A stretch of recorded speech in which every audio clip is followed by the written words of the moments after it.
Você conta essa história, essa queda de braço que havia ali, em certo momento, entre os amoedistas e a outra parcela do partido, que levou então à saída dele.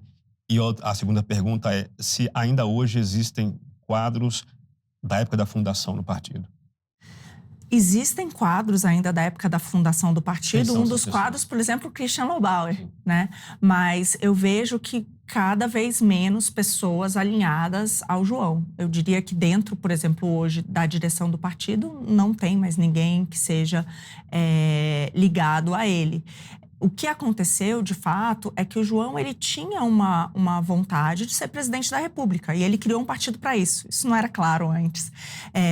Tanto que algumas decisões, por exemplo, em 2020, nas últimas eleições municipais, o Novo lançou candidatos a vereadores e prefeitos em menos de 50 cidades, das 5.700 no Brasil. Em Minas Gerais, em que a gente tinha um governador, foi uma decisão da cúpula de lançar menos de 10 de candidatos em menos de 10 cidades. Lá tem 800 cidades, Bruno. Por que isso? Porque tinham medo de manchar a imagem do partido. De não Ou do filtrar seu tanto, é isso? cacique, né?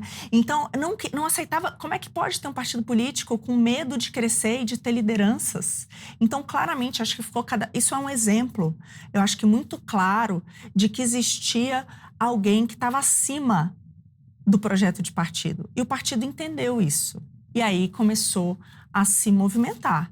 E no final das contas, quais os partidos que você consegue me apontar que conseguiram tirar o seu cacique? E nós conseguimos. Então eu vejo que o partido se transformou maior do que o seu fundador, ainda bem. E hoje tem essa postura de que a gente precisa crescer. O que é fundamental? O que a gente não abre mão? O que a gente não abre mão? Um dos valores, a ética.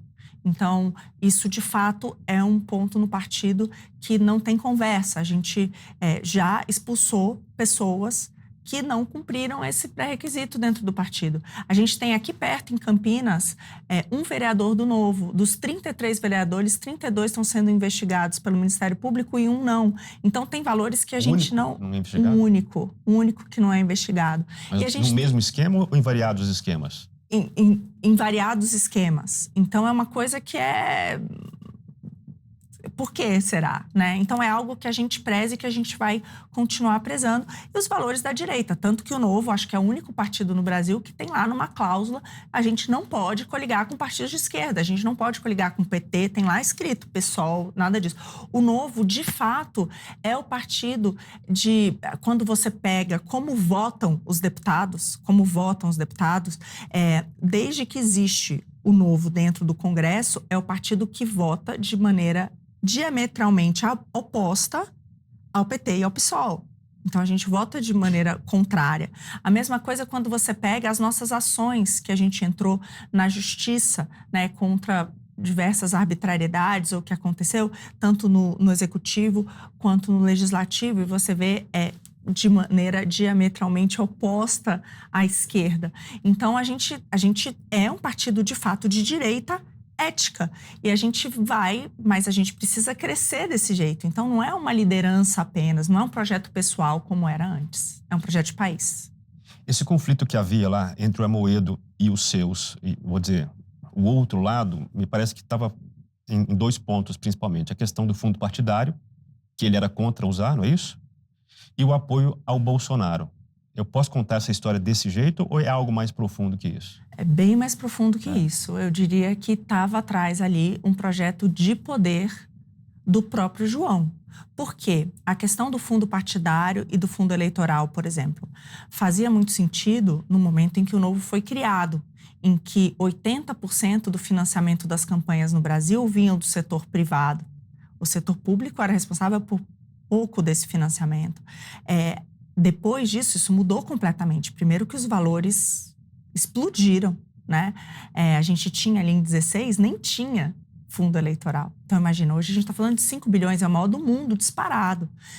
E hoje, a maior parte do financiamento é público. Então, mudou. Primeiro que inflacionou, segundo que virou completamente público. Então, a relação foi diferente. Você Agora, é contra esse uso?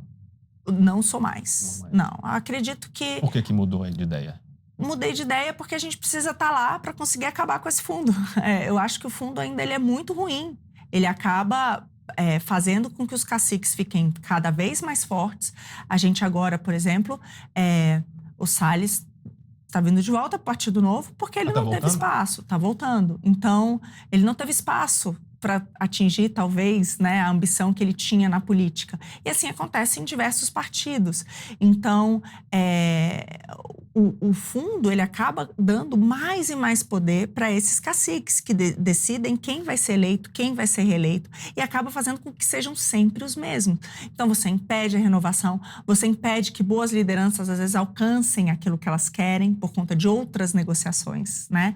Então, esse é um problema muito grave, ele aumenta muito esse custo transacional absurdo que existe no nosso país.